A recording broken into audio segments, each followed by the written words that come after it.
Lord.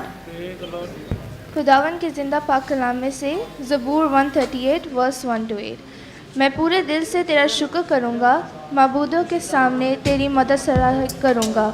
मैं तेरे मुक़द्दस हैकल की तरफ रुक करके सिजदा करूँगा और तेरी शफ़क़त और सच्चाई की खातिर तेरे नाम का शुक्र करूँगा, क्योंकि तूने अपने कलाम को अपने हर नाम से ज़्यादा अज़मत दी है। जिस दिन मैंने तुझसे दुआ की, तूने मुझे जवाब दिया और मेरी जान को तक़वियत देकर मेरा हौसला बढ़ाया।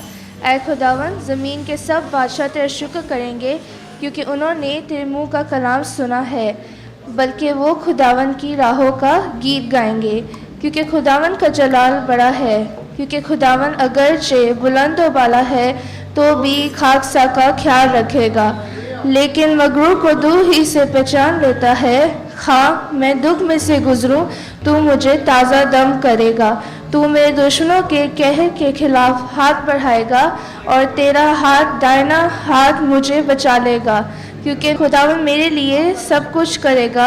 आए खुदावन, तेरी शफ़क़त अबदी है, अपनी दस्तकारी को तर्क ना कर। पाक कलाम के पढ़े और सुने जाने पर खुदावन की बरकत हो।